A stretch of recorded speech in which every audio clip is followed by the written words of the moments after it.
before we came to air, I spoke to Republican Senator Marco Rubio. Do you believe that we have set some sort of a precedent that the United States is willing to engage in a prisoner swap with our terrorist enemies?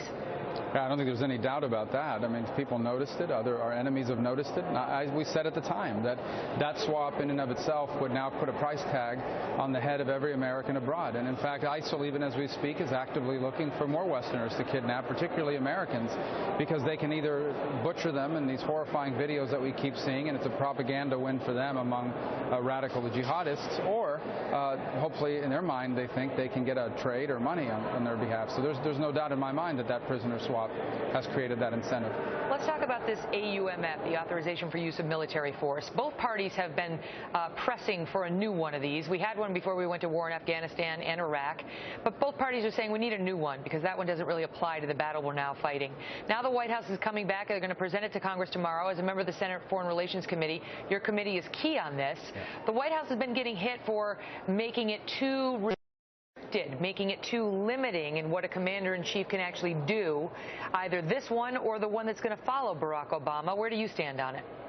Well, I think we need to authorize not just the use of force, we need to authorize to defeat ISIL, and it continues to develop. Now, what the president needs to come up with is a strategy militarily to defeat them, which I think involves, for example, an anti-ISIL ground force made up of Arab armies, combined with U.S. Special Forces, particularly for tactical support, an increase in the airstrikes. But we need to authorize the use of force, but more importantly, we need to authorize the use of force sufficient to defeat them, to destroy them. Now, Senator Rand Paul has come out on the record and said that he would oppose any AUMF that doesn't have geographic limits because he thinks then we could have somebody expand this to, well, now we're going to go bomb Saudi Arabia because we think they fall within the definition of what this authorization provides. Do you agree with him? Well, think about it this way. If you put a geographic limit on the authorization of use of force, you've basically told ISIL where they can go to hide. If you say, for example, you can only hit them in Iraq and Syria, they have every incentive now to move their operations and their training facilities to some other place that's not included within it. We need to understand what's the goal here. The goal here is to defeat ISIL. And if your goal is to defeat them, your goal is to defeat them no matter how long it takes or how many places you have to go after them. Do you think this AUMF that's going to get submitted tomorrow is going to go through, is going to pass? Well, we need to see the details of it. As I said, I hope that it is an authorization sufficient that allows us to win, to defeat ISIL. And I think when you limit it geographically, when you limit it with time constraints, you're basically telling the enemy, we're going to fight you for 5 years, and if in 5 years we haven't succeeded, then we're going to stop. Or we're not going to hit you if you move to Libya or if you move to Afghanistan. I don't think that's going to work. For our objective here is to defeat this very dangerous group. Let's talk about Iran for a minute because there's news on that. Just yesterday, Secretary Kerry suggested that this March deadline we have to reach a deal with the Iranians or we're going to have sanctions come out of the U.S. Congress is real. He can't see that deadline being extended. But then today at the State Department, Jen Psaki said, well, we've never said deadline. It's really just been more of a goal. Do you think that our government is serious about this March deadline on Iran?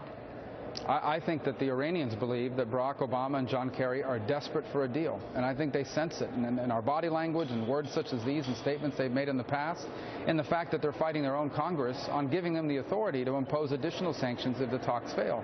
And the Iranians are taking advantage of it. For example, one of the issues that's not even on the table, and it should have been on the table, is their missiles and their rocket systems that they're developing. Right. The only reason why you develop long-range rockets is to put a nuclear warhead on it, and that has completely been untouched in these negotiations. So what's this about for Barack Obama? I mean, because his critics say, this is just political cover. He just wants to, say, I'm the one who got the deal with Iran. But that is very cynical. I mean, you have to be very cynical to think, given, the existential threat to Israel, that's his out clause. Well, listen, I have no doubt that he would want Iran to abandon its nuclear program, and he thinks that if he can get a deal that delays it by 5 years, that's a good thing. But I think driving a lot of this is domestic politics, the ability to say at the end of his term that he was the one that got this deal done, that it was an achievement. And a future president was the one that lost that achievement, but at least he achieved it. There's no doubt that that is part of their checklist as they try to build a legacy. Unfortunately, I think it leaves this country in a very dangerous position, and our strongest ally in the Middle East, Israel, in an even more dangerous position. Finally, I want to ask ask you this. David Axelrod was on Fox News last night and was asked about President Obama's recent comments at the National Prayer Breakfast, talking about how Christians back in the Crusades also committed horrible deeds, so don't get on your high horse when condemning radical Islamic terrorists. His answer to Bill O'Reilly was, well, he was just being provocative. You know, that's what the president was doing, being provocative. Your thoughts on the president choosing the National Prayer Breakfast for that kind of a message?